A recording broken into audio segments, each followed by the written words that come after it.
News 18 ગુજરાતીને હું છું લુબના। ચોમાસાને લઈને સૌથી મોટા સમાચાર કેરળની ખૂબ નજીક પહોંચ્યું છે ચોમાસું। કેરળથી અંદાજે 175 કિલોમીટર દૂર ચોમાસું અરબ સાગરના કેટલાક ભાગમાં ચોમાસું બેઠું 2 થી 3 દિવસમાં કેરળમાં ચોમાસું પહોંચી શકે છે તેવી આગાહી। તો થોડીક જ વારમાં ચોમાસું છે તે નજીક જશે। 175 કિલોમીટર દૂર અત્યારે કેરળથી તે જોવા મળી રહ્યું છે। અરબ સાગરના કેટલાક ભાગોમાં ચોમાસું બેઠું છે। तो वरसाद अंगे हवामान विभागनी आगाही। साइक्लोनिक सर्क्युलेशन सक्रिय। अमरेली गीर सोमनाथમાં વરસાદની આગાહી। જામનગર, રાજકોટ, તાપી, નવસારી, ડાંગ અને વલસાડમાં પણ વરસાદની આગાહી કરવામાં આવી છે। સામાન્યથી મધ્યમ વરસાદની આગાહી કરવામાં આવી છે। તો બીજી તરફ આવતીકાલથી વાતાવરણ સામાન્ય રહેવાની પણ સંભાવના છે। સૌરાષ્ટ્ર, દક્ષિણ ગુજરાતમાં માવઠાની અસર રહેશે, જ્યારે ઉત્તર અને મધ્ય ગુજરાતમાં ગરમીની અસર રહેશે। केवल में गुजरात रीजन और सौराष्ट्र दोनों में आइसोलेटेड प्लेसेस पे लाइट टू मॉडरेट रेन का पूर्वानुमान है। और जो डिस्ट्रिक्ट है जहां पे आइसोलेटेड प्लेसेस पे लाइट टू मॉडरेट रेन का पूर्वानुमान है वो डिस्ट्रिक्ट है अमरेली, भावनगर, गीर सोमनाथ, दीव और राजकोट डिस्ट्रिक्ट शामिल है। और गुजरात रीजन के लिए जहाँ पे आइसोलेटेड प्लेसेस पे लाइट टू मॉडरेट रेन का पूर्वानुमान है वो डिस्ट्रिक्ट है नवसारी, वलसाड़, दमन, दादरा नगर हवेली, डांग, तापी और नर्मदा डिस्ट्रिक्ट शामिल है। अन्य समाचार अंबाजीથી માર્ગ અકસ્માતમાં એકનું મોત નીપજ્યું છે। જીઆઈડીસી પાસે માર્ગ અકસ્માતની ઘટના બની છે। બાઇક અને પથ્થર ભરેલા ડમ્પર વચ્ચે અકસ્માત સર્જાયો। બાઇક પર 2 લોકો સવાર હતા, જેમાંથી એક વ્યક્તિનું ઘટના સ્થળે જ કમકમાટી ભર્યું મૃત્યુ નીપજ્યું છે, જ્યારે અન્ય એક વ્યક્તિ ઇજાગ્રસ્ત થયા છે। વ્યક્તિને અંબાજીની 108 એમ્બ્યુલન્સ મારફતે સારવાર માટે ખસેડવામાં આવ્યા છે। તો અંબાજી સિવિલ હોસ્પિટલ ખાતે ખસેડવામાં આવ્યો છે। ઘટનાની જાણ થતાં અંબાજી પોલીસનો કાફલો ઘટના સ્થળે પહોંચ્યો। છોટાઉદેપુર જિલ્લાના કદવાલ તાલુકા પંચાયતમાં ભાજપની સત્તા। નવા રચાયેલા તાલુકા કદવાલમાં પ્રથમ વખત યોજાઈ હતી ચૂંટણી। ભાજપના 8 અને આપના 8 ઉમેદવારોની જીત થતાં ટાઈ પડી હતી। આમ આદમી પાર્ટીના જીતેલા ઉમેદવાર શંકર બારિયા રહ્યા ગેરહાજર। એક ઉમેદવાર ગેરહાજર રહેતા આમ આદમી પાર્ટીના 7 જ ઉમેદવાર ચૂંટણી પ્રક્રિયામાં હાજર રહ્યા। ભાજપના 8 ઉમેદવાર પ્રક્રિયામાં હાજર રહેતા ભાજપના પ્રમુખની વરણી કરાઈ છે। ભાજપે પ્રમુખ તરીકે રેખાબેન બારિયાની નિમણૂક કરી છે। કદવાલ તાલુકા પંચાયતમાં ભારતીય જનતા પાર્ટીમાં મને તાલુકા પ્રમુખ તરીકે નિમણૂક કરવા બદલ બધાનો ખૂબ ખૂબ આભાર માનું છું। બધા ગંભીરતાથી કદવાલ નવો તાલુકો છે અને એનો વિકાસ કેમ થાય બધાને ખબર હતી કે ભાઈ પંચાયતથી પાર્લામેન્ટ સુધી જો કડી એક સાંકળ મળે તો જ વિકાસ થાય। અહીંયા બીજી પાર્ટીનું શાસન હોય અને જિલ્લામાં ભાજપ હોય, રાજ્યમાં ભાજપ હોય, કેન્દ્રમાં ભાજપ હોય તો તાલુકાનો વિકાસ અટકી જાય। વાવ થરાદના દિયોદર અને લાખણી તાલુકા પંચાયતના કોંગ્રેસના સદસ્યો અજ્ઞાત સ્થળે ખસેડવાનો મામલો। દિયોદર તાલુકા પંચાયતના 12 અને લાખણી તાલુકા પંચાયતના 13 સભ્યો ખસેડાયા અજ્ઞાત સ્થળે। બંને તાલુકા પંચાયત કોંગ્રેસની બને તેવા એંધાણના આધારે સભ્યોને ખસેડાયા છે બહાર। સમગ્ર મામલે કોંગ્રેસ જિલ્લા પંચાયતના સદસ્ય સિદ્ધાર્થસિંહ ચૌહાણનું નિવેદન સામે આવ્યું। તેમણે કહ્યું કે તમામ સભ્યોને અજ્ઞાત સ્થળે ખસેડવામાં નથી આવ્યા, પરંતુ તમામ ગુજરાતમાં જ છે અને એક સાથે રાખવામાં આવ્યા છે। સાથે જ બંને તાલુકા પંચાયત કોંગ્રેસની બનશે તેવો પણ તેમણે આશાવાદ વ્યક્ત કર્યો છે।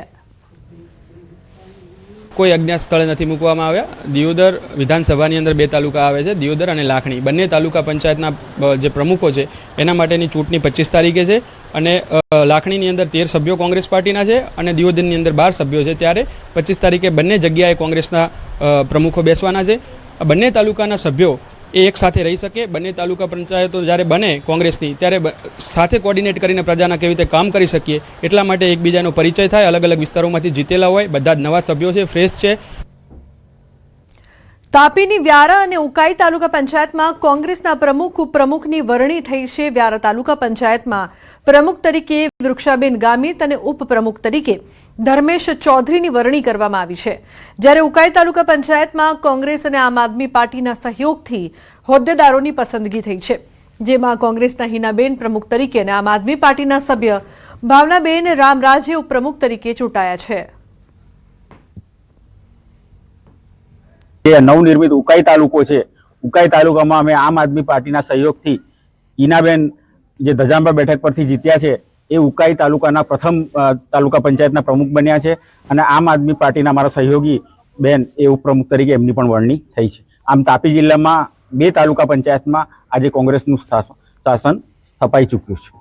બીજી તરફ હોદ્દેદારોની ચૂંટણી માટે આવતા સભ્યોને પોલીસે ગેરકાયદેસર રીતે અટકાવ્યા હોવાના આક્ષેપ ડોક્ટર તુષાર ચૌધરી કર્યા. તેમણે આરોપ મૂક્યા કે વ્યારા તાલુકા પંચાયતમાં કોંગ્રેસ પક્ષના પ્રમુખ ઉપપ્રમુખ ન બને તે માટે પોલીસે તેમના સભ્યોની ખોટી રીતે અટકાવી રાખ્યા. મતદાન સભ્યો મોડા પહોંચે તે માટે ખોટી રીતે તપાસ કરી તેમને હેરાન પરેશાન કરાયા. પરંતુ કોંગ્રેસના અન્ય સભ્યો બહુમતી માટે પૂરતા હોવાથી વ્યારા તાલુકા પંચાયતમાં કોંગ્રેસના પ્રમુખ ઉપપ્રમુખની વરણી થઈ છે.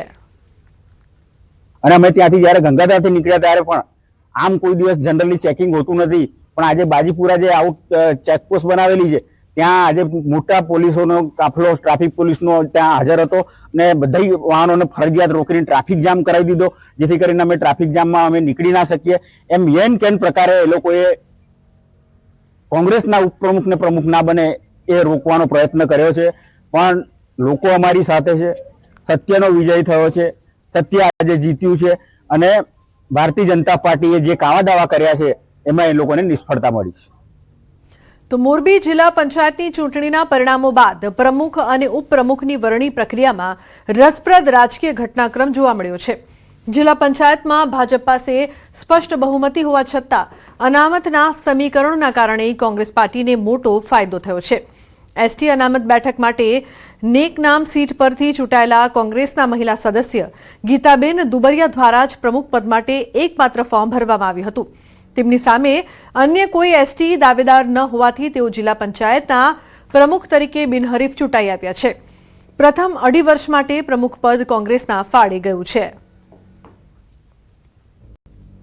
અને મારી પ્રજાએ મને ચૂંટાવી છે અને હું ખૂબ ખૂબ આભાર એને માનું છું.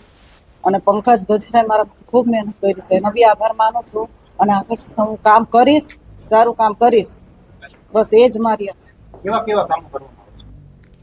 તો રવિ જોડાયા છે વધુ માહિતી આપવા માટે. રવિ, સમગ્ર મામલે શું વધુ માહિતી? મોરબી જિલ્લા પંચાયતની ચૂંટણીના પરિણામો બાદ પ્રમુખ અને ઉપપ્રમુખની વરણી પ્રક્રિયા આજે કરવામાં આવી હતી. એમાં એક અત્યંત રસપ્રદ રાજકીય ઘટનાક્રમ સામે જોવા મળ્યો હતો. જિલ્લા પંચાયતના ભાજપ પાસે સ્પષ્ટ બહુમતી હોવા છતાં પણ અનામતના સમીકરણોને કારણે કોંગ્રેસ પાર્ટીને મોટો ફાયદો થયો છે. અનામતના ગણિતમાં ભાજપને ધોબી પછાડ મળી છે અને પ્રથમ 2.5 વર્ષ માટે પ્રમુખ પદે કોંગ્રેસના ફાળે ગયું છે, જેથી ગીતાબેનને કોંગ્રેસના જિલ્લા પંચાયતના પ્રમુખ બનાવવામાં આવ્યા છે. જી બિલકુલ રવિ, આભાર સમગ્ર માહિતી બદલ. તો પ્રથમ 2.5 વર્ષ માટે પ્રમુખ પદ કોંગ્રેસના ફાળે. ગુજરાતમાં વસ્તી ગણતરી 2027ને લઈને વિશ્વ કોળી ઠાકોર સમાજ એકતા મહાસંઘે સામાજિક આર્થિક અને જાતિ આધારિત ગણતરીની ઉગ્ર માંગ ઉઠાવી છે. સંગઠને ઓબીસી સમાજની અલગથી ગણતરી કરવા પર ભાર મૂકતા ભારત સરકારના રજિસ્ટ્રાર જનરલ અને સેન્સસ કમિશનરને સત્તાવાર આવેદનપત્ર પાઠવ્યું છે. ફોર્મમાં ઓબીસી માટે અલગ કોલમ ઉમેરવાની માંગ સાથે દાવો કરવામાં આવ્યો છે કે 1931 પછી ઓબીસી સમાજની સચોટ ગણતરી થઈ નથી. મહાસંઘે જણાવ્યું કે બંધારણીય હક અને અનામતના લાભ માટે અલગ ગણતરી જરૂરી છે, નહીં તો ઓબીસી સમાજ સરકારી યોજનાઓથી વંચિત રહી શકે છે. તો કોંગ્રેસના પ્રવક્તા પાર્થિવરાજ કઠવાડિયાએ ડીઝલને લઈને અગરિયાઓને થતી તકલીફો અંગે વાત કરી. રાજ્યના મીઠા ઉદ્યોગ પર ગંભીર સંકટ ઊભું થયું છે. અંદાજે 50,000થી વધુ લોકો સીધા મીઠાના ઉત્પાદન સાથે જોડાયેલા છે, જ્યારે આડકતરી રીતે 1 લાખથી વધુ લોકોની રોજગારી આ ઉદ્યોગ પર નિર્ભર છે. ડીઝલ ન મળતા મીઠું પકવવાની પ્રક્રિયા અને ટ્રાન્સપોર્ટેશન બંને પર ભારે અસર પડી રહી છે. તેથી તાત્કાલિક ડીઝલ ઉપલબ્ધ કરાવવા અને થયેલા નુકસાનનું વળતર ચૂકવવાની માંગ કરી છે. સાથે જ ડીઝલ પંપ પરથી કોના માટે કેટલા પ્રમાણમાં ડીઝલ ખરીદી રહ્યું છે તેની પણ તપાસ કરવાની માંગ કરી છે. આશરે 60 લાખ ટન જેટલા ઉત્પાદન ઉપર અસર થઈ રહી છે. જો વરસાદ આવી ગયો તો અગરિયાઓને 250 કરોડ રૂપિયાથી પણ વધારેનું નુકસાન થશે. ગુજરાત સરકારને વિનંતી છે કે અગરિયાઓને તાત્કાલિક ડીઝલ ઉપલબ્ધ થાય તેની વ્યવસ્થા કરવી જોઈએ. જૂનાગઢના માર્કેટિંગ યાર્ડમાં ડીઝલની અછતનો સીધો પ્રભાવ હવે કેસર કેરીની સિઝન પર જોવા મળી રહ્યો છે. છેલ્લા 15 દિવસથી 30 થી 40 હજાર બોક્સ કેરીની આવક થતી હતી, પરંતુ છેલ્લા 5 દિવસથી આવક ઘટીને માત્ર 10 થી 15 હજાર બોક્સ સુધી સીમિત રહી છે. વેપારીઓના જણાવ્યા પ્રમાણે ડીઝલના અભાવે ટ્રકો અને માલવાહક વાહનો સમયસર ઉપલબ્ધ નથી થતા, જેના કારણે બગીચાઓમાંથી કેરી મોડી પહોંચે છે. આવક ઘટતા સાથે કેરીના ભાવમાં પણ ઘટાડો નોંધાયો છે અને 900 થી 1500 રૂપિયામાં વેચાતી કેરી હવે 600 થી 800 રૂપિયામાં વેચાઈ રહી છે. વેપારીઓ અને ખેડૂતો બંને ચિંતામાં છે કે જો સ્થિતિ લાંબા સમય સુધી યથાવત રહેશે તો પાક બગીચામાં જ બગડી શકે છે અને સિઝનલ વેપારને મોટું આર્થિક નુકસાન વેઠવું પડી શકે છે. જુનાગઢ માર્કેટિંગ યાર્ડની અંદર દરરોજ 30-35 હજાર બોક્સની આવક થતી હતી. આજે 10-12 હજાર બોક્સની આવક છે, કારણ કે ડીઝલ મળતું નથી. ખેડૂતો અને ઇજારદારો બરબાદ થવાની લાઈનમાં છે. જ્યાં કેરીની બજાર 700-800-900 રૂપિયા હતી અને 400-500 રૂપિયા બોક્સના થઈ ગયા છે. પેટ્રોલ ડીઝલના ભાવ વધતા ઘટી છે. માલ પુષ્કળ છે બગીચાઓમાં, બધીમાં કેરીની આવક અહીંયા ઘટી ગઈ છે અને બહારના ગ્રાહક બી નથી આવતા, કેમ કે તેને માલ લઈ જવામાં મોંઘું પડે છે. ભાડામાં 2-3 હજાર, 4 હજાર, 5 હજારનો વધારો થઈ જાય છે. એના હિસાબે કેરીમાં ભાવમાં બી મંદી ઘણી પડી ગઈ છે. અત્યારે 12 થી 15 હજાર બોક્સની કેરીની આવક થાય છે. સારામાં સારી કેરી હોય તો 1200 થી 1500 રૂપિયા સુધીના 10 કિલોના ભાવ છે, અને જે એગ્રોમાં જાય છે એ 500 થી માંડી અને 700 રૂપિયા સુધી જાય છે. મીડિયમ કેરી હોય એના ભાવ 900 થી માંડીને 1100 જેવા ભાવ અત્યારે ખેડૂતોને મળી રહ્યા છે. હાલમાં કેરીની સિઝનમાં જે 15 થી 15 હજાર બોક્સની આવક છે, ગયા વર્ષે આ ટાઈમે આ સિઝનમાં 15 થી 20 હજાર બોક્સની આવક હતી, જેની સરખામણી આ વર્ષે આવક પણ ઓછી છે, એમ ભાવ થોડાક ઊંચા છે. તો દેશમાં પેટ્રોલ અને ડીઝલના ભાવમાં સતત વધારો થઈ રહ્યો છે, ત્યારે દેશના વિવિધ રાજ્યોમાંથી પેટ્રોલના ભાવનો આંકડો સામે આવ્યો છે. તેમાં ભાજપ શાસિત રાજ્યોમાં પેટ્રોલના ભાવ સૌથી ઓછા છે. ખાસ કરીને ગુજરાતમાં પેટ્રોલના ભાવ સૌથી ઓછા છે. એનડીએ સરકારવાળા રાજ્યોમાં પણ પેટ્રોલના ભાવ ઓછા છે, જ્યારે કોંગ્રેસ શાસિત રાજ્યોમાં પેટ્રોલના સૌથી વધુ ભાવ નોંધાયા છે.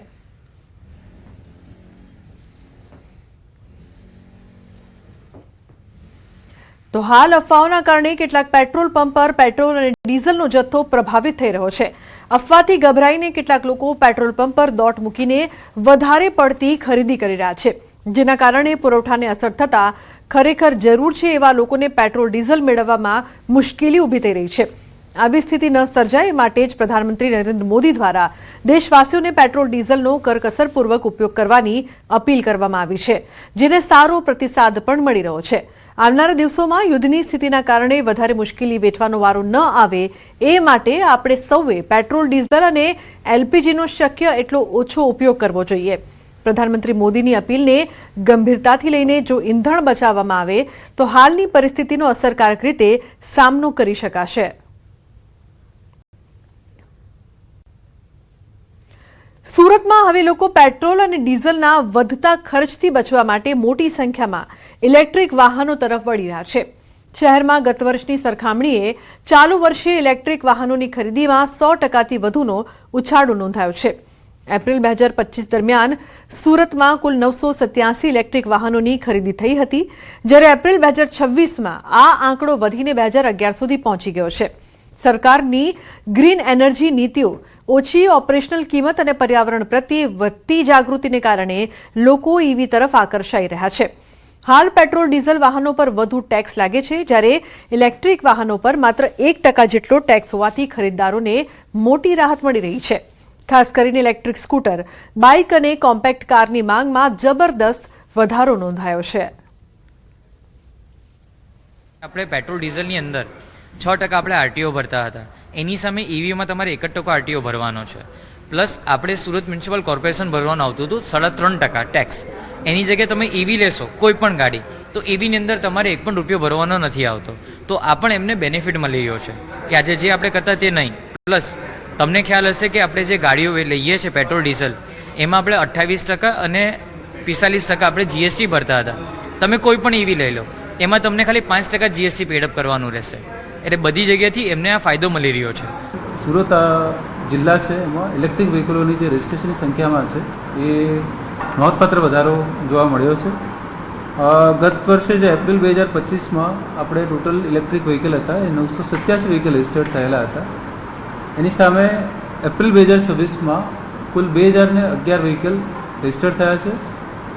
મે 2025માં 1006 વ્હીકલ રજિસ્ટર્ડ થયા હતા અને એની સામે મે 2026માં અત્યાર સુધીમાં 1176 વ્હીકલ રજિસ્ટર થઈ ચૂક્યા છે. હજી આ મહિનામાં બીજા વ્હીકલ પણ કુલ રજિસ્ટર થશે, એટલે કે લગભગ 100%થી પણ વધુ વાહનોનું રજિસ્ટ્રેશન